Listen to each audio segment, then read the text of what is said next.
Alright, let's begin. So a scalar is a quantity that only consists of a magnitude, and a vector is a quantity that has both a magnitude and a direction.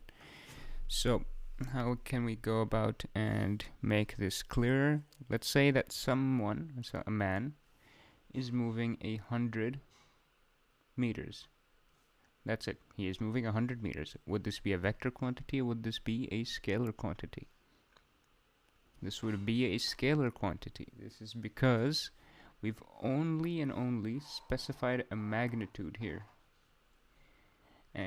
Now, let's say that the same man is moving 100 meters, but we have added that he is moving 100 meters east. This entire thing would now become a vector. So this is a vector. This is because it has both a magnitude and a direction. It won't be a vector if it does not have a magnitude. It won't be a vector if it's only specified a direction. Both of these have to be present in order to make it a vector. And a scalar, as you can see, only deals with magnitudes. Now we'll continue with the same example. So let me get this black pen. So let's say 100 meters east. That's our vector. Now in mathematics, we need a way to define this. So let's say we have a graph. We need a way to represent this vector. Let's say this is that is a very, very bad looking graph. Let's try this again. Let's say this is your y-axis, is your x-axis. Let's say this is north, and let's say this is east. You can see where I'm going with this, and let's make small increments. 1, 2, 3, 4. So I'm going to be drawing an arrow somewhere on this graph. Now each of these represents 25 meters, let's just say. So 25, 25, 25, 25, that would be 100 in whatever direction I point my arrow in. So in this case, my arrow will be pointing in the east direction, right over here. So this is what it would look like. Now if let's say my starting point is P, this is where I start, and where I end is Q. Now we come on to vector notation. So if I want to represent this in a more simpler manner, I would simply say that P to Q, so P and Q, I put these together and I would put a small arrow above it to signify that this is a vector. Now we know that this is 100 meters. That's its magnitude. That's the magnitude of this vector. How would we represent this on here? We would simply say that the magnitude of PQ,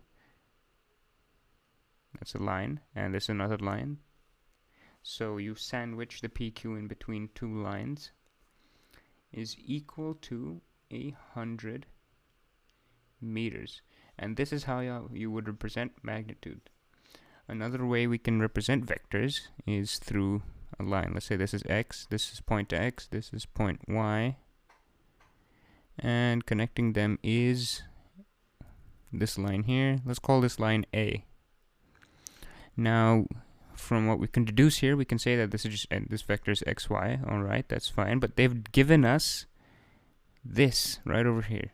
We can say that xy is equal to A. There's no need to write xy with the arrow over and over again. We just know that this is a vector, and we could just represent it as is. Now if we want to write the magnitude of this would also would simply be A. And that's the basics. Now vectors can also be represented on a Cartesian plane.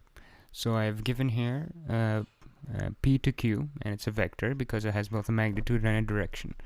Now how can we go about representing this? We can say that P goes to Q, but that's not enough detail. We need to this is your y-axis and this is your x-axis, by the way.